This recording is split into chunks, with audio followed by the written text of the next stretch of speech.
Welcome, everybody. Great to see you all here. Thank you again, and echo what Matt said earlier, just for spending the day with us. Ashley, great job. Loved hearing everything you talked about, and we have a great panel assembled up here that's going to kind of pick up on that and dig into some of the things that they have experienced as leaders at their business or organization. And our goal today is just that you have some takeaways that you can go back to your teams with and share. And hopefully have some good things that you learn. We encourage some questions, just like at the end of Ashley's session. Please send some questions in as they come up. We're gonna go with the panelists. They have questions. We're gonna dig into this book, The 5 Dysfunctions of a Team. Anybody familiar with this book? Anybody seen it? It's okay, raise your hand. That's good. We're testing if there's a 6th dysfunction today. On the stage right now, we have an Aggie, a Baylor Bear, a Mustang, and 2 Horned Frogs. So wish us luck. That could be the 6th dysfunction in the next book. But all kidding aside, we've got a great panel. And let me introduce them real quick. Zach, can you get over? So, don't laugh. Leela Peoples, she is the Chief Human Resource Officer with MedStar, so thank you, Leela, for being here today. To her left, Kimberly DeWoody is the Finance Director with Fort Worth Stock Show and Rodeo. Rock Music is VP of HR for Hub International and works closely with our Texas region. Zach Muckleroy, CEO of Muckleroy Falls Construction in Fort Worth. And Chase Kinnemer is President, D&M Leasing, Fort Worth. So let's give the panel a round of applause just for thank you for the time. We have a great representation in terms of industries: auto, healthcare, construction, entertainment, finance, insurance. We've got a good range of different size companies: 20, 30 employees, 400 or 500 employees. Hub's a big organization with thousands of employees around the country. So hopefully we'll give you some good perspective from different size organizations. Some are working 100% in the office, some are combination, remote, home, multiple offices, all that stuff. We'll get into that. So we'll get going. Is it okay if I sit here? All right. Well, Leela, we're gonna start with you. Let's talk about listening and communication. Hall of Fame basketball coach Mike Krzyzewski has said that effective teamwork begins and ends with communication. In visiting with you, I know that intentional listening and effective communication is something you are passionate about. Why is communication so important to having an effective team, and how do you instill good communication within your organization? So David, I think we all know, I think everybody here can say that communication is the foundation of any relationship. And studies have shown that most people only hear 25% or listen to about 25% of what is told to them.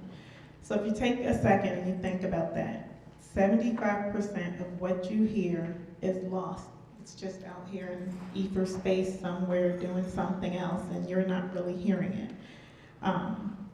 And this causes miscommunication. I mean, I think we all probably have had many experiences where we thought we heard or we thought we said, or if you played that telephone game where it comes from this side of the room to that side of the room and it's just completely different.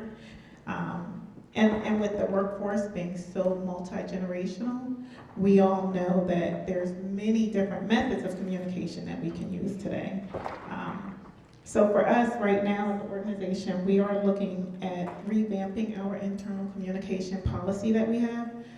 It's been standard email forever, and we know that younger generations, they prefer text messaging or apps or different things like that. So we're trying to find ways to make sure that how we communicate with each and every employee in our organization is not just talking to them or just sending messages and not caring about how those messages are received. That's definitely key to building that effective team amongst the organization and ensuring that everybody gets to be included in that and know what those messages are. I think the speaker before us kind of mentioned some things where she asked the audience to include, and some other things that we encourage is, of course, face-to-face conversations. Can't get any better than that, right? Because then you can kind of get the whole message. We also encourage active listening. We tell people to reduce distractions. I think that was a big one that I heard earlier about taking that time to focus intently on who it is that you're speaking with and having that face-to-face with them, pulling away from your PC or your cell phone, things like that. And the bigger one that I always like to say is listening with the intent to understand. I think we listen a lot to defend or respond. And I think the key to listening is really wanting to understand that person that you're having that conversation with in whatever way or method it is, even when it's not the positive things that you get communicated every day. So. That's great. Leela has a phrase, having a professional resolution of listening. And I think that's great, and that's so important to have that. Speaking about different ways of communicating, obviously in person is the best. I'll just brag on what Matt Morris does at Hub. He is so wonderful about communicating in many different ways. One of the best ways to get a communication from Matt is a video of Matt that's texted out to a certain group. So it's just Matt, he's right there, his face is on the screen and he's talking to you, and it's great. And it's just another great way to communicate. Sometimes instead of in person or a text, just a video and hearing his voice and seeing him, I think is an effective way. Obviously, if we can't get in person to do that. Panelists, anybody want to comment on the listening and communication? I will. It's so important that your employees feel like they're heard. I'm going through a scenario at work right now where I had to replace a manager because he lost his team of salespeople simply because every interaction talking about listening to understand. He did not do that at a high level at all. And you create reverse entitlement with your group of people. If they, I'm in sales. So if the salesperson that we're talking to does not feel like they can articulate what's going on in their deal or their scenario to the manager, and the manager's cutting them off, jumping to conclusions, you get no buy-in from your group. And so making sure that you have, leadership, it's important that everyone on the leadership team gives their people a voice to be heard. Doesn't mean that you're going to do everything that they say, but they have to be able to feel like they can, pass information upstream. And whether or not, what I've found is whether or not we actually act on something that, a problem in an organization or some feedback we're receiving, as long as the group of folks that work for us feel like they have a voice, they can be heard, they're much more willing to get behind whatever it is that we're doing. And so I'm very big at D&M on transparent communication, but I can just tell you from a leadership standpoint, if you have leaders that are poor listeners, they're gonna have a very tough time of getting buy-in to their group, and that's a skill that has to be worked on, trained, rehearsed, all that kind of good stuff. But very good points you made. Thank you both. Okay, Zach, let's talk about core values and culture. And I've known you and worked with you and the leadership team at McElroy and Falls for a long time.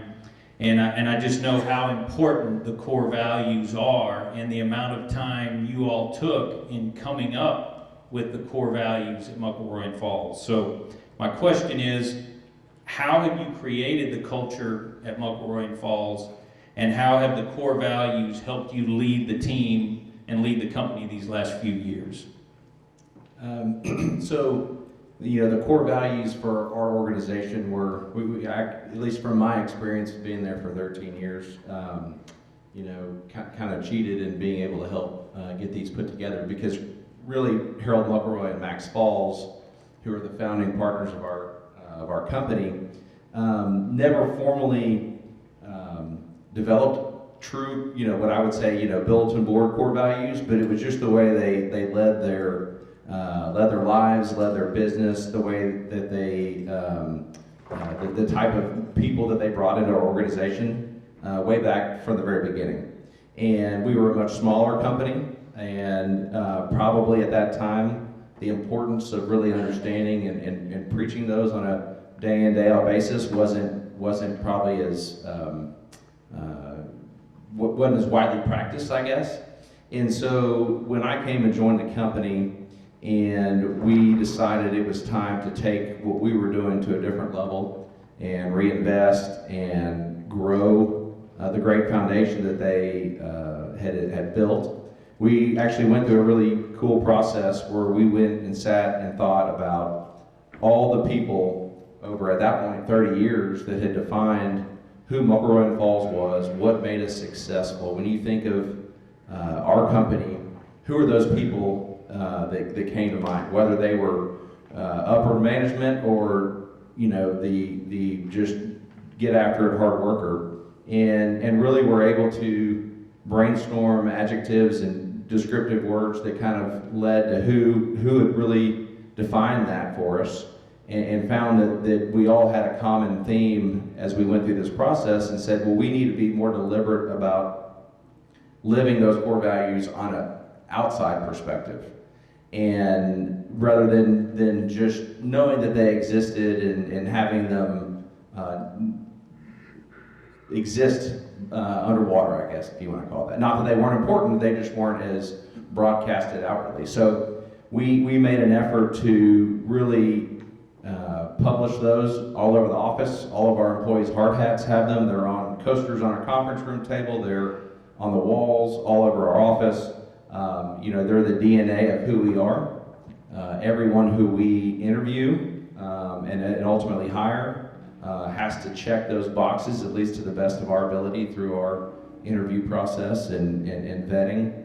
And then really from there, having people that have alignment in those core values, their approach to how they handle themselves, both on and off the field, helps really bring the cultural aspect to the table. And really we've been very fortunate and have had a lot of success in recent years just with the marketplace where it is.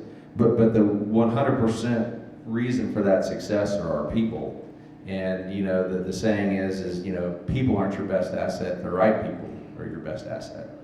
And so we, my partner and I now, Taylor Hale, we truly believe we work for the people that are at McElroy Falls, not them working for us. And creating a culture and environment where people want to come and work, they're at work more than they are at home with their families, and try and provide them with opportunities to grow personally, grow professionally, but also just enjoy what they're doing. Work on their soft skills too. And it has been 100% the focus of what we're doing. Our strategic planning process is all focused around people. Of course, it's around how we, the construction business, which is what we do for a living, but how do we continue to grow, maintain, and attract people that want to be a part of our family? That's great. Yeah, they're the guiding principles that you live out, and employees know what's expected of them. That's great. Anybody want to add comment on the core values or the impact they've had on your organization or business? Yeah, I have a comment about that. Our CEO, Mark Cohen, who's in New York, I was in a meeting once and he talked about the guiding principles, the core values, and he was just talking about how it's a great way to connect, a simple thing to connect everyone across an organization as large as Hub, which has about 15,000 employees across the country and in Canada. And it really resonated with me because he was one of those people kind of moving in the same direction, but you can't be everywhere. So what's that thing you're going to latch onto? And we started starting some meetings with a slide saying, okay, let's just remind ourselves what we're doing here, and this kind of falls under focus on our people, or whichever one it was. And it was a nice way to make yourself feel part of something larger. How many companies in the audience have you come up with core values in your time there, or in the process of doing that now, or do you, just by show of hands, or do you know the core values of the company you're with? That's great. That's good. All right, well, thank you both for that. Chase, let's talk about expectations and productivity, but measuring kind of productivity and how that can impact your team. So You mentioned the importance a few weeks ago about the importance of clear communication and expectations around measuring productivity specifically when employees are working remote, and the need for having measurable data so everyone knows what is expected from them. So just elaborate on why is this so important to building an effective team, and can you share some examples of how this has helped you lead your team at D&M? For sure. So, how many people in here have heard of KPIs? Anyone? KPIs? Key Performance Indicators. I like to stand, so I'm sorry. So at D&M, sales organization, something I coach and get all my managers on board with is speaking the same language with their salespeople. So whatever company you work for, if you go back to the office and you walk down the hallway and you say, okay, what specifically is a good day at work in your organization? What does that look like? You know, for us, phone calls, credit pulls, trade bids, there's specific measurable things at our office that make up a productive day. And far too often we assume that what I think a good day is and what you think a good day is are not the same. And so if I'm saying, all right, hey, we're behind, we need to really put some extra effort in today, let's make sure that we're all pushing and you know, getting extra work done. Well, that's generic.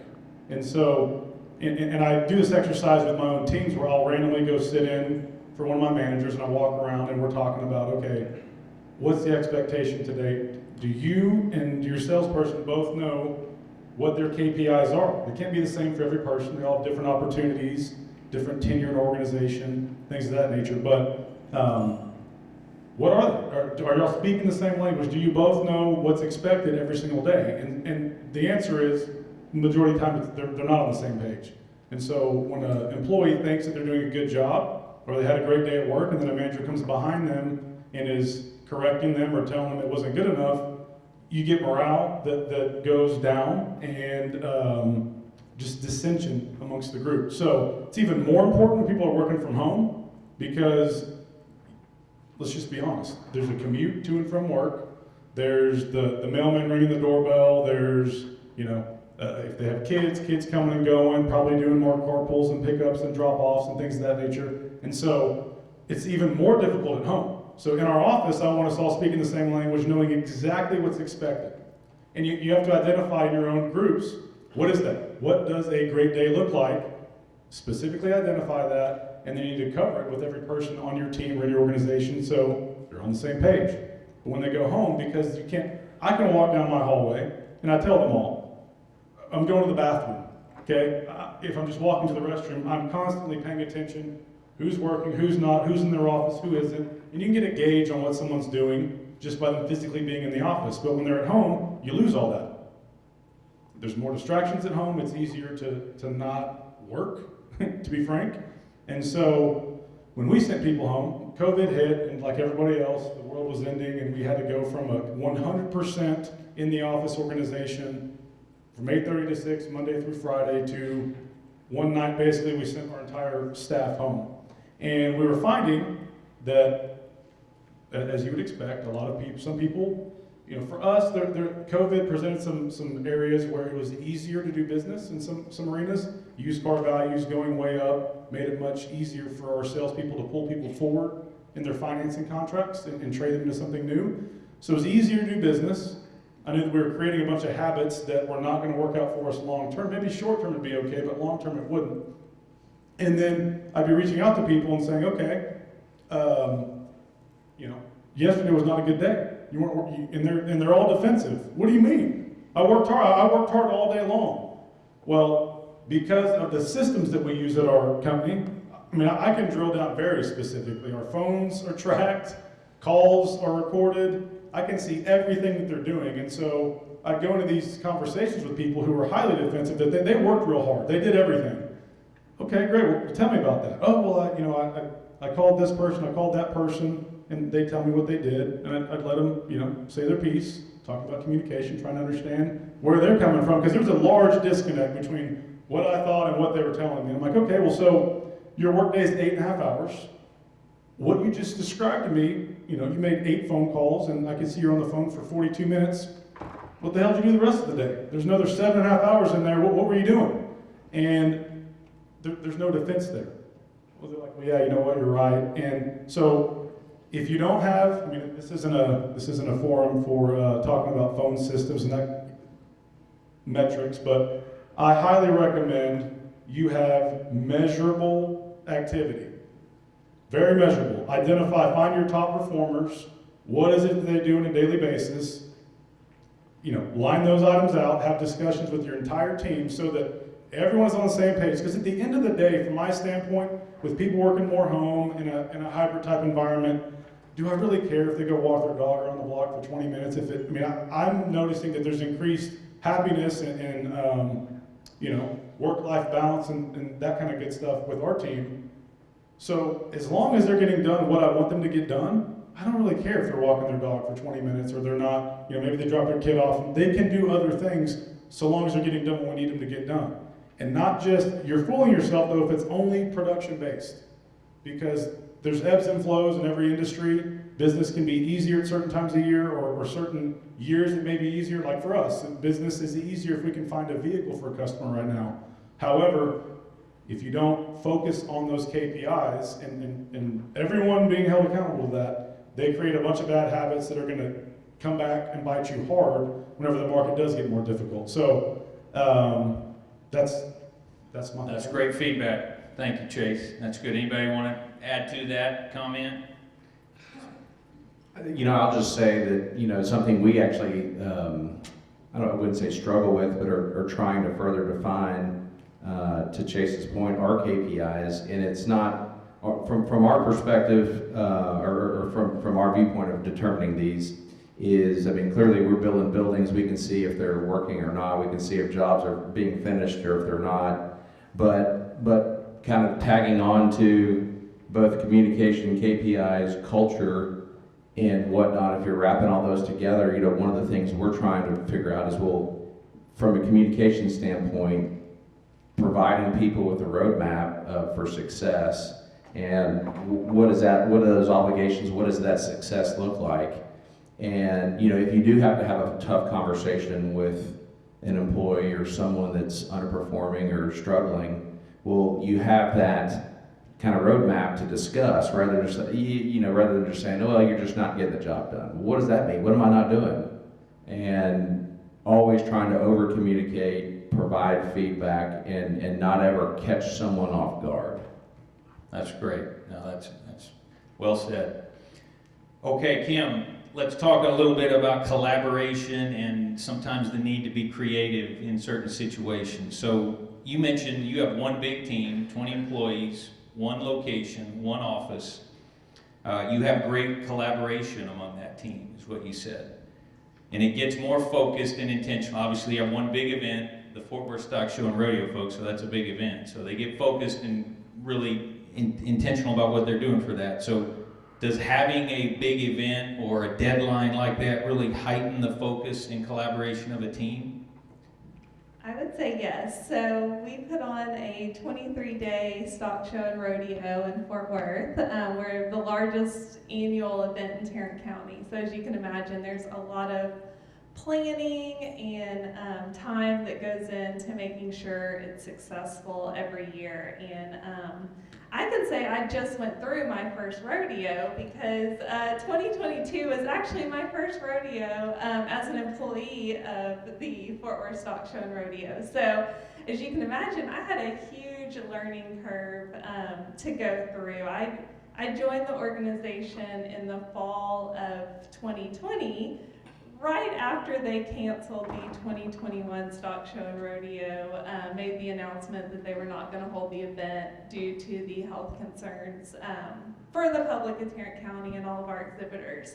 So I had a lot to learn really in a short amount of time, not having an initial rodeo to go through with my predecessor. So a team environment was huge for me. The 20 full-time employees work so hard day in and day out to make sure everything is ready and prepared. And as the finance director, I basically get to work with every single department head, every single employee, because what they do impacts the finance and accounting. So for me, it was really digging in with each of those, learning their roles, what they do on a day-to-day basis, how that impacts our budget, how that impacts accounting. Some of the risk management falls under me as well. And I, coming in, I didn't really know what to expect and how all those pieces fell together. So our 20 employees work very hard together throughout the year, but when it comes showtime, we expand and have close to 900 seasonal employees, 1,600 volunteers. So as you can imagine, that team expands greatly for about a month. So it's really important that our full-time employees are coordinated, that we've worked together closely throughout the year, that not just one person knows what's going on, for example, with our sponsorships. I mean, we all talk and listen and have our team meetings probably at least monthly through our slower time and really gear up as we get closer to the show. But it's just so important that one person doesn't hold all the knowledge to one aspect. And that's why our team environment is so important and really makes our event so successful. And on top of that, we have so many community partners that we work with. We work very closely with the management and staff at Dickey's Arena. So our base tends to grow with our team and who all we can coordinate with. You mentioned this last year, you had to be creative. So it was a challenging year. Some of you all may have experienced this to get the 800 or 900 seasonal employees. You had to be creative in how to get them this year. Why don't you share with kind of some of the things you did to fill those spots? Right, so our seasonal employees are really kind of the backbone of making sure our show is successful. I mean, we really pride ourselves on having clean grounds and barns, and that the environment is what people are going to expect. Many of our patrons have been coming for 50 years. They came as children, they're now bringing their children or their grandkids, and they expect a certain level of fun and cleanliness and aspect of the event. And so for us, a lot of our temporary seasonal staff are lower income individuals, and so we worked hard to come up with creative ways that we hadn't had to do in the past. For example, we worked closely with Trinity Metro, and for those individuals that were riding the bus to work, we provided them bus passes every night, that they could have their bus passes to go home that evening, and we gave them the number of passes they needed to make sure they came back to work the next day. So, we needed them there all 23 days. We couldn't just have people show up for one day, collect pay for a week, and not come back. Really, the whole run of our show is so important. So the bus passes were a great incentive for our folks, and I think the ridership on the Metro went up quite a bit during those 3 weeks as well. We also have historically worked with some churches and food banks to provide sack lunches to our workers that are there, and so we this year worked with one of our sponsors to make sure we had food, and you wouldn't believe the pallets of food that were delivered and handed out to those individuals to make sure they had a sack lunch and snacks while they were there working, but also they had something to take home that night for dinner as well. And then lastly, we implemented kind of a bonus program that we had never done in the past, and we just started off with, okay, if you will work 7 consecutive days, you can get X amount of a bonus, and incrementally it went up from there. If you'll work all 23 days, you're gonna get X amount, and some of that is just really meaningful to those workers. And I think it was a success. We had some things we're gonna build on this year and take feedback we got. But again, it was just trying to be creative and what met the needs for those people that otherwise might have just wanted to stay home and not come into work. Oh, that's great. good ideas, good solutions, and it got them in there. Anybody want to just having to adapt, adjust, be creative, kind of in recent years, the last couple of years especially, on anything in particular you want to comment on? I'll add to that. We're actually doing a program right now. So some of our positions are specialized and you have to have certifications, and so not everybody can do it, and we're actually starting a program for underrepresented areas where we're going to pay them to get the certification to be able to come and be employees for us. So it's something out of the box that we've not done before. You typically have to have that to come in. So yeah, just kind of trying to find new ways. I'll add one thing. It's kind of an obvious man answer, but every single person that we hire, and we advertise, we have a six-figure opportunity for people in sales in our company. All of them, every single one of them is looking at LinkedIn, Glassdoor, all of the employer review websites, whereas in the past, it's kind of on the back of our mind, like, yeah, you know what, we don't want anything bad on, like, you know, some disgruntled person who just couldn't cut it, who goes on there and blasts you, which is going to happen anywhere. But I'm surprised now. I mean, every single person that we were interviewing with is like, I've read all the reviews online. It says this, and this. This was so great. And they're not just the reviews from employees, but also reviews from customers as well. So I know that everyone kind of knows that in the back of your mind, but I have seen a dramatic shift through COVID of everyone not just reading one or looking at your rating, but actually getting deep in the weeds and going through all of them. Not only just looking at the posts by employees, but how you respond to it as well. So that's just something I did want to bring up, that it is extremely important. And we've had a lot of success lately with, we had our recruiter was in charge of a little bit of a budget for LinkedIn to advertise to people within LinkedIn. And he did not have any clue what he was doing as far as advertising is concerned. So I'll just tell you all, if y'all do have a budget that you use for recruiting, make sure that you have somebody in charge of that budget who knows how to advertise.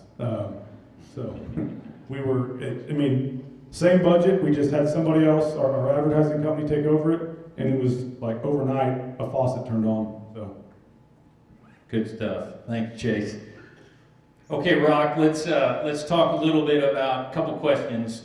Flexibility, and from an HR perspective, the importance of listening, and then we're going to get into an employee engagement question. But, you know, in terms of flexibility, Hub's a big organization, multiple offices, multiple geographies, number of different employees spread out. From an HR perspective, is it important for there to be goals, objectives, parameters from the corporate office level, but allowing some flexibility in how those get executed and implemented at the local office? Some of the offices are different cultures. Each office is a little different within a big organization, but all work for the same company. You want to just elaborate a little bit on that? Yeah, it is important, very important. Thanks for teaming me up on that. So, you know, Hub is headquartered in Chicago. We're in Texas. Our CEO sits in New York. We're in vast different places in Canada, US, and Puerto Rico. And so things look different at the local level. And, you know, I think of us as being the boots on the ground. And so I think about COVID and the COVID response, you know, what Chicago and Illinois was doing was a lot different, and New York was a lot different than what we were doing here. The duration and how long that all lasted was different. And so the good thing about working with corporate is that they had the ability, the resources to bring in experts to really establish what's the baseline risk tolerance we want to have for the enterprise, what are the legal considerations we want to make. And maybe some of those experts we wouldn't have had access to locally, but it was really helpful, and they established kind of, these are the goals, these are the parameters we want you to operate in. But ideally, those are as loose as is feasible, right? And so I think about Hub, we do a lot of mergers with local businesses like Gus Bates Insurance in Fort Worth, and there's a reason we merged with them, is they know what they're doing, you know? And so we want to be able to tap into the people that are closest to these communities and what's going on, to give them some freedom to make those decisions, and that takes trust. And but I think Hub does a great job getting the right people in the right places, and you got to have that trust. Yeah, so that's what I think about it. That's great. Just to tack on a little bit on Leila said earlier about listening, and from an HR perspective, just why that's so critical, and you having a professional resolution of listening from an HR perspective at any company, but at a big company as well. Yeah, that's a huge one for me. And I read your article, Leila. Thank you. It's when I was a recruiter at a search firm, my boss was a great mentor, was a great trainer, and he's saying, "Okay, Rock, here's how we're gonna recruit these passive candidates. Always ask your question in an open-ended manner. You know, you're trying to get information from them, but here's the rule: ask the question and shut up, and let the awkward silence linger." And that's hard to do. And we would literally sing in training. We'd sing the Depeche Mode song, "Enjoy the Silence," you know. It's a skill, and it's something that now, you know, I'm recruiting and I'm stopping and I shut up and I listen to see what they say. And for the longest time, I thought, okay, I'm just doing my job by doing this. But then as time went on, I realized, you know, I'm genuinely curious. I want to know what they say. I need to hear what they say. I need to understand what they say if I'm going to give a good response. And it was just a great lesson for me, just to shut up sometimes, you know. And I listen to a lot of podcasts, and I love the interview format. We did a development thing on my team, shout out to the HR team over there, and we did it in interview format, and it was really nice, and we're going to do another one where I have them interview their parents. They have some parents that work in HR. I'm going to call it the next generation of HR. And it's cool because I think, you know, we're going to ask those questions and we're going to shut up and listen and just see what they say and see what we can learn. Thank you. Okay, we've got about 20 minutes. Just a reminder, and I can't see the board, Matt, questions been popping up, so we do have a few we'll get to in a minute. We want to get into the book a little bit, and team up here, we may have to kind of quicken our response. So on these book questions, people, Lightning round. they're getting hungry, they want to eat, but we're gonna get through them. This was one question real quick before we get to the book. This came in, and maybe for the panel, Rock, if you want to lead off on it. And this was really from somebody that was in a remote work environment. They said, what creative strategies have worked best to enhance employee engagement?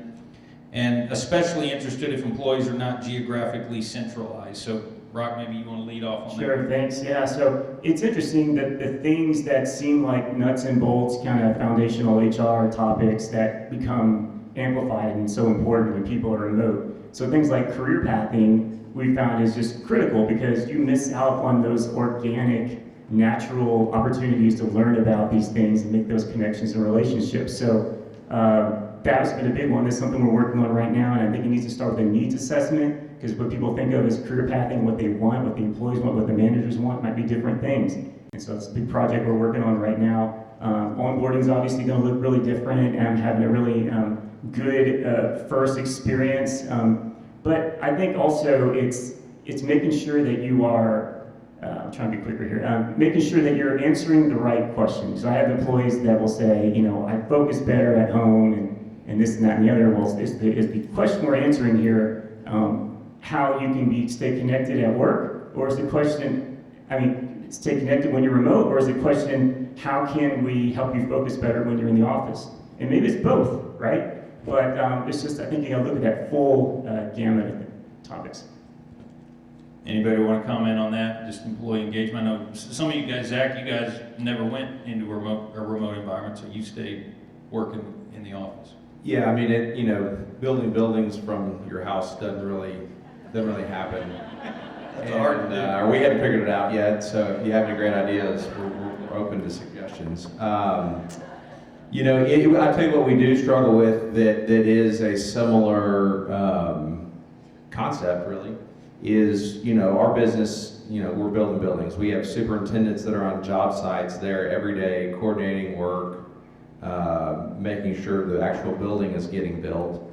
Depending on the job size, maybe we have a series of job site offices where maybe more office project management staff is located, but maybe not. Maybe those folks are back at the main office where accounting and pre-construction, all the supporting roles and other functions of our business exist.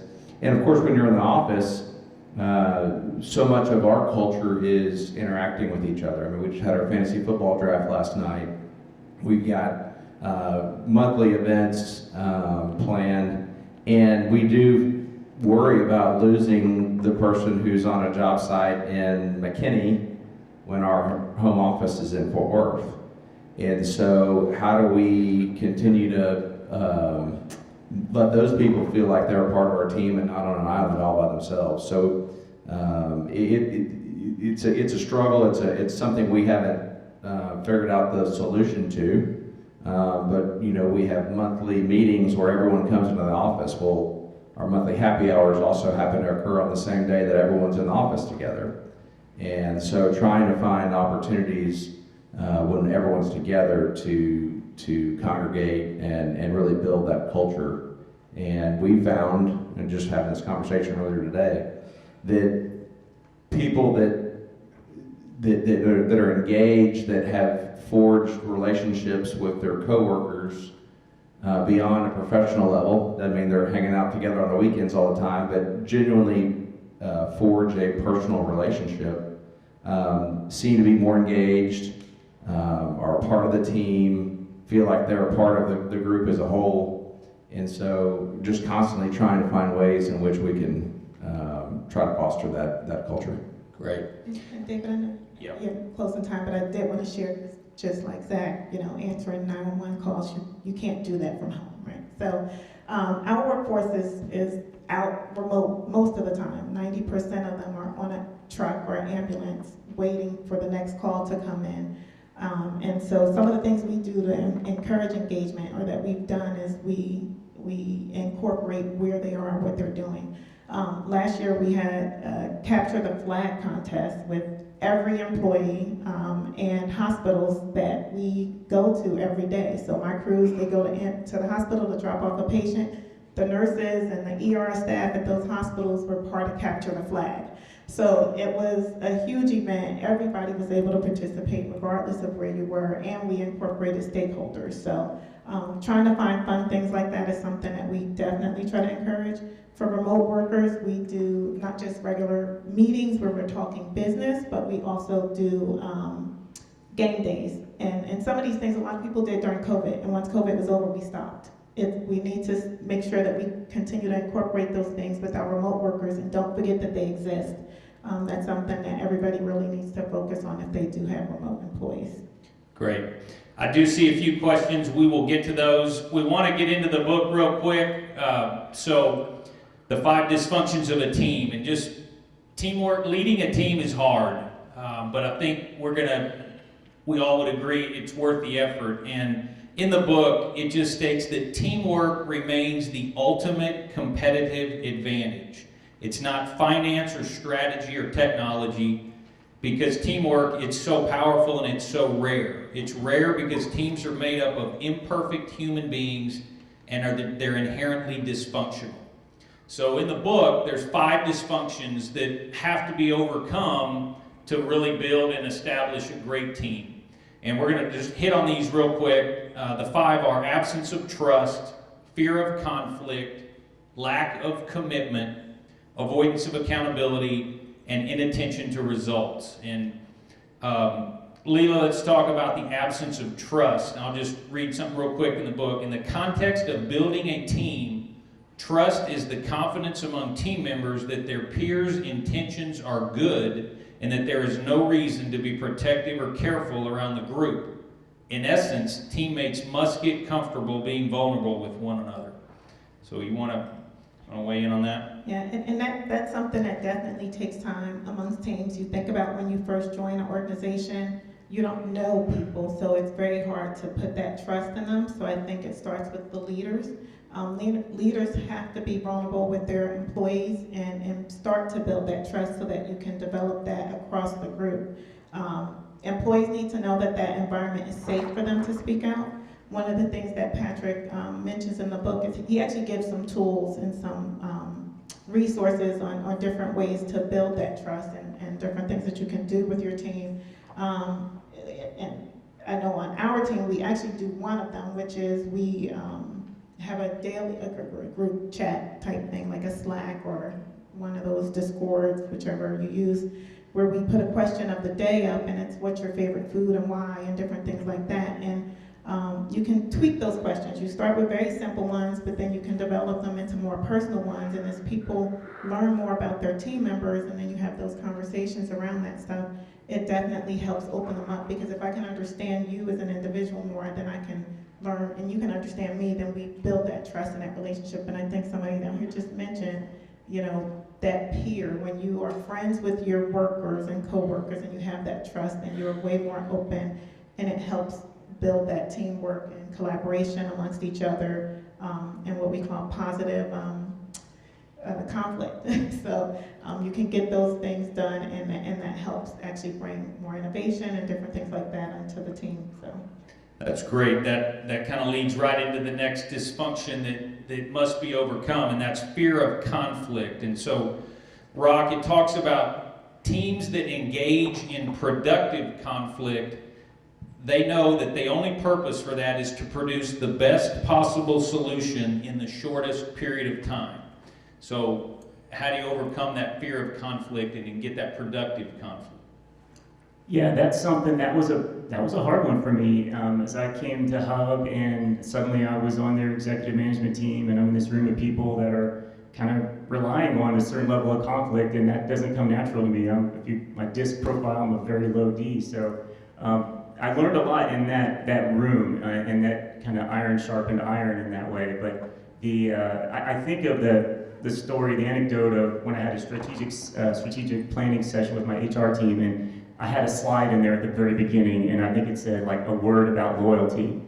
And it's a concept that seems so basic, but I think as we've had more people that are remote, and a lot of jobs seemingly become more like a transactional relationship. You know, you're not around your peers, and do people, these newer employees, they really understand what we mean by loyalty. And I just wanted to say, hey, y'all are my people. Okay, let's make sure that's a given. Y'all are my people. Let's talk about loyalty for a second, and now let's let the truth flow, and let's shake things up a little bit. And we had a great session. It was awesome. And I think one thing, going back to the book that it said about mining, which I thought was a great concept, is that I probably should have pushed us a little bit harder to really stir things up even a little bit more. Mining for a little bit of that healthy conflict. But yeah, it's important. No doubt. No, that's great, Rock. So Zach, let's hit on the next one, the lack of commitment. So in the book, it talks about great teams ensure that everyone's ideas are genuinely considered. I think someone mentioned that earlier today. Everyone's ideas are genuinely considered, which then creates a willingness to rally around whatever decision is ultimately made by the group. Why is that so important? Well, we, used to be an organization where, at the time, 5 principal owners of the business met quarterly and annually to develop our strategic plan and said, hey, here's where we think the business needs to go.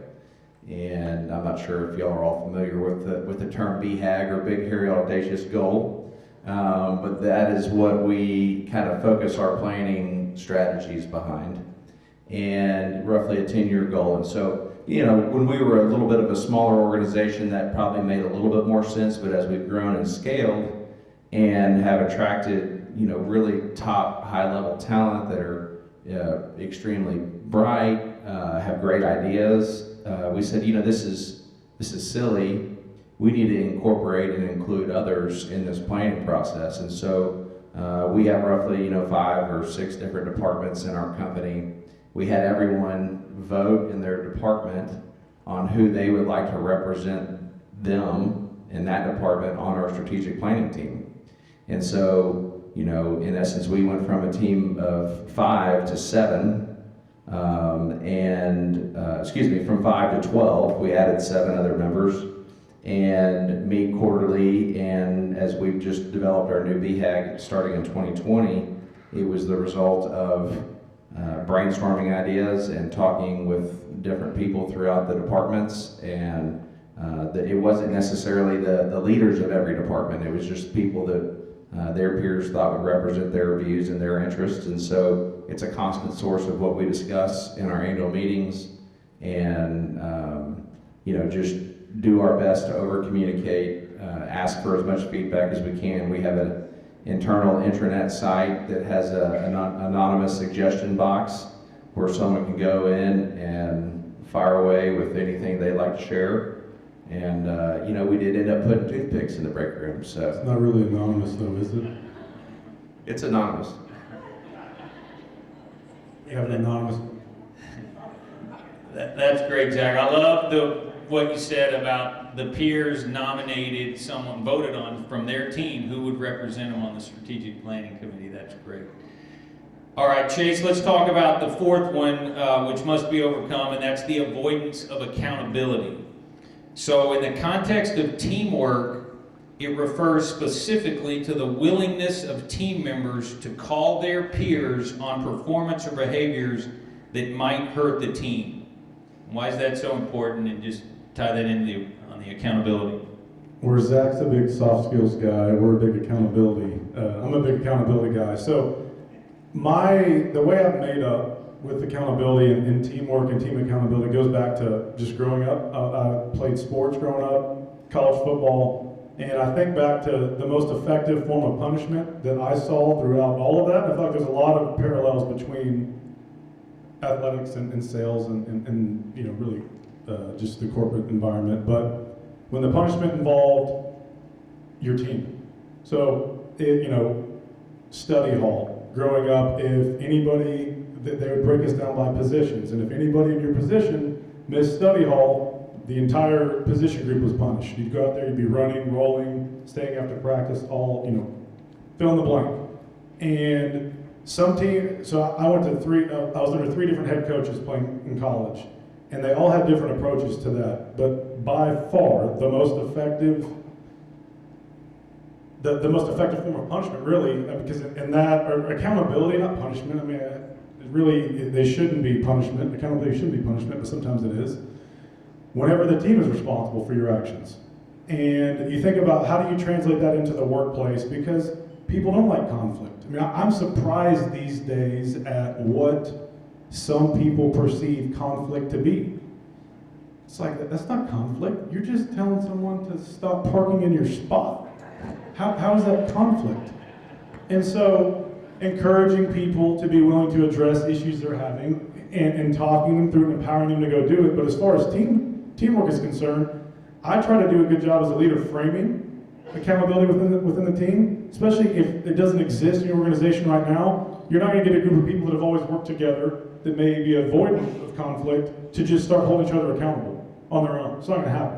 So what I will try to do is say, okay, hey, here's a project that we're doing, and I very clearly outline who's responsible for what in front of the group, and I usually put it in writing as well so that there's not any ambiguity on who does what. So it's clearly defined who does what, give a timeline, and I say, look, I don't want to babysit this project. I picked you all to handle this for me because I think that you're the best group of people to do it. So I want you all to make sure that you're holding each other accountable, and I'll verbalize that to my group. So in essence, giving them permission to hold each other accountable. And I've noticed that teeing up your team to be able to do that, and where they feel like it's a safe place to do it. Now it needs to be respectful and everything else that goes along with that. Once you see the impact that has, where I'm not having to come in as dad every 5 minutes and correcting somebody, the productivity of that group just blows the roof off of it. And it's refreshing for me as a leader, and I have to, you want to empower your people. You want them to take responsibility for what they're doing. And by creating an environment for them to do that, for them to actually be able to call each other on, what they're not doing, what they're not contributing, or a deadline they're not meeting, by clearly setting it up front. Once you get that going, though, it's an animal of its own. And I have different teams where managers have done a better job of that. And it's like the manager has to do very little as far as disciplinary stuff or keeping people on task. The other people on the team won't let a new person that comes in, they're like, no, that's not how we do things here. You gotta go, you gotta get out of here, you gotta go do this, you gotta go do that, rather than the leader having to come in and do it. Now obviously, as a leader, you still have to step in sometimes to do it, but if you can encourage and get buy-in from your group to do it, I'm telling you, it's so empowering, and the results you get are just phenomenal. That's great. All right, hang in there, everybody. We got one more. We do want to get to a couple of these questions. We're going to feed you. Don't worry about it. Blake, you're going to get fed here in a little bit. Just hang in there. Okay, so the fifth dysfunction that has to be overcome, Kim, is the inattention to results. And really how it kind of opens up this section, it says, an unrelenting focus on specific objectives and clearly defined outcomes is a requirement for any team that judges itself on performance. So why is that so important? So we work really hard, like I mentioned earlier, to have a consistent event from year to year, but also work to continuously improve. And so we know from year to year when we have our annual event, what we want it to be for the community, for the patrons. And although it might look different for different people, the results are so important, and we really work together as a team to make sure there's consistency, but also continual improvement, innovation, bringing new things, new ideas to the event, to the table. And so we're not just siloed into certain details here and there, but really working overall to make it successful for the community. So all kind of great feedback on all of that. I would encourage you to read the book if you haven't. I'll just kind of summarize really what the key thing at the end they talk about, and it's so simple in a way. It's hard, but it's simple. It says, success is not a matter of mastering subtle, sophisticated theory, but rather of embracing common sense with uncommon levels of discipline and persistence. And I think that's so true when we're leading a team. It can be hard, but as a lot of these gentlemen and ladies have alluded to, just being consistent and being disciplined and persistent and encouraging and reinforcing expectations, that goes such a long way in building a team. So we're going to get to a couple questions here. Matt, Emily, we okay for a couple questions real quick? Yeah, we got them. So the first one that's come in, we've hit on this a little bit, but panel, how do you foster unity in a company that has multiple locations? How do you foster unity in a company that has multiple locations? I'll give a couple quick ones. So uniformity in onboarding is so important. Everyone needs to go through the same experience, regardless of where they are in the company.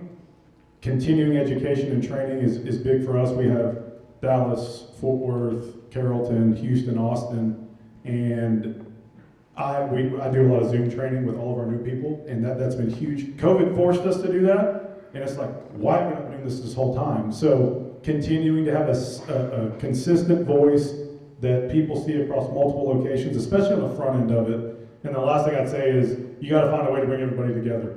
People staying at home by themselves, without question, they deteriorate and they lose track and focus on, they lose the culture, everything. So you have to find a way, in my opinion, to bring everybody together. We do weekly sales meetings where they all come in. We do annual stuff as a whole group. We should do more than we do, but I firmly believe that you have to continue to find some way to get the in-person interaction going.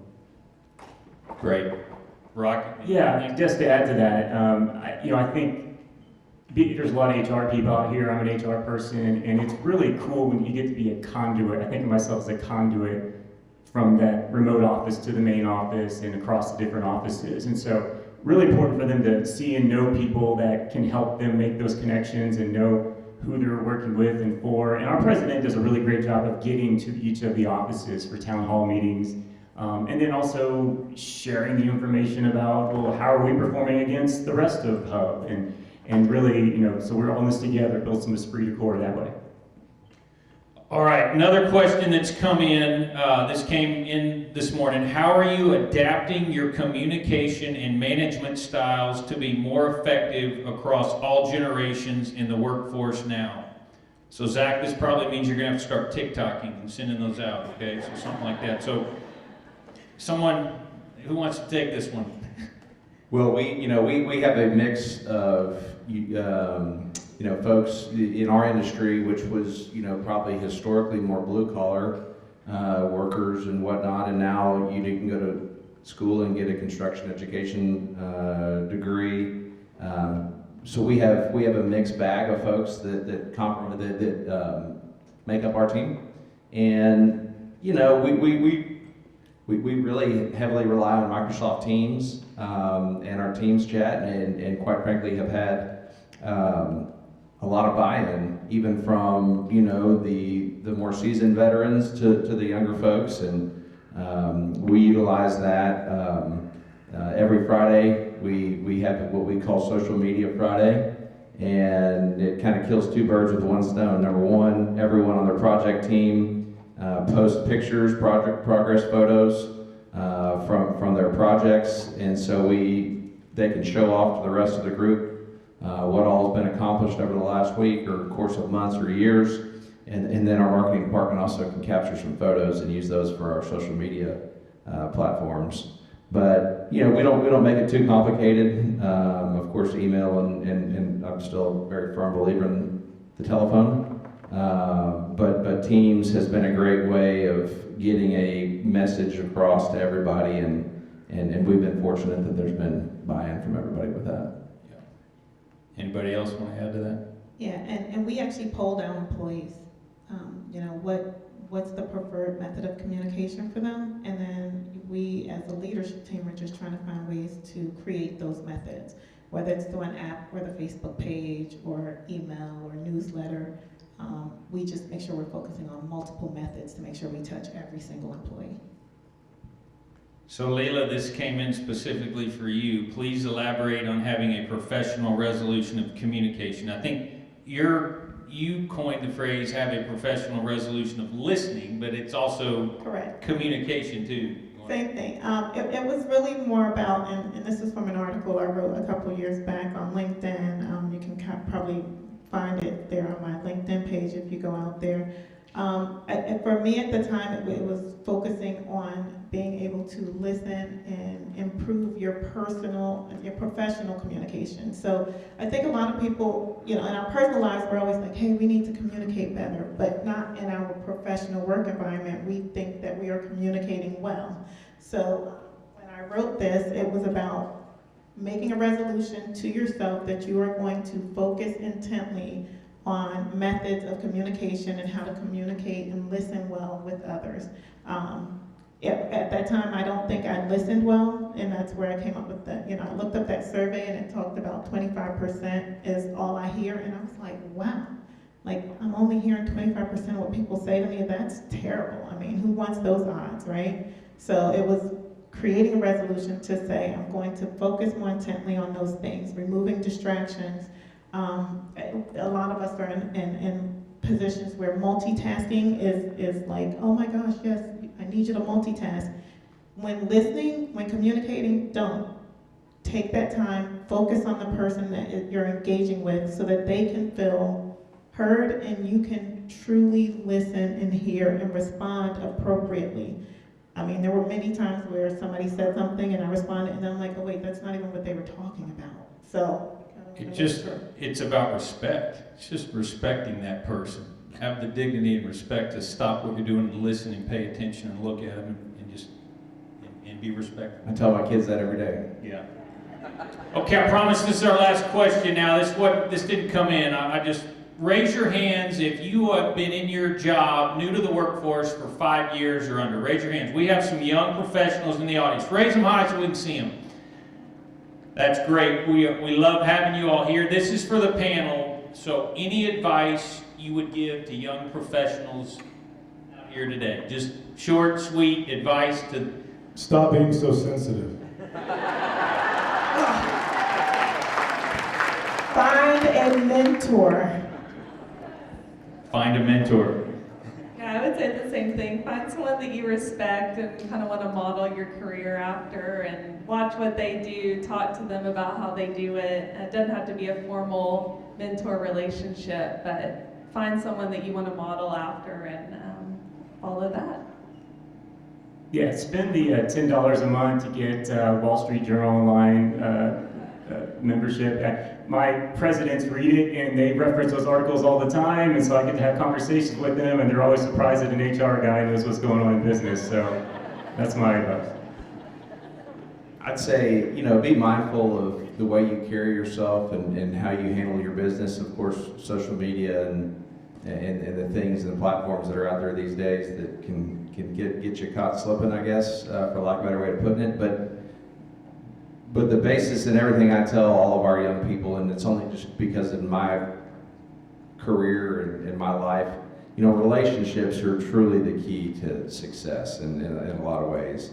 And of course, you can attribute that whether it's your family or faith and friends, but continuing to expand your personal and professional network. I'm blown away how often someone that you have encountered in your past has come back to reconnect and or provide an opportunity that you might have, or that I might have, I should say, completely written off as, oh, I'll probably never see that person again. And maybe I didn't have that exact mindset, but relationships are everything. Every job I've ever had was because of a relationship. Every opportunity that I've had to grow and expand myself has been due to a relationship. So, value the folks that are around you, surround yourself with people that you want to model and emulate, but, carry yourself the right way, do the right things, and value the folks and the people that are around you.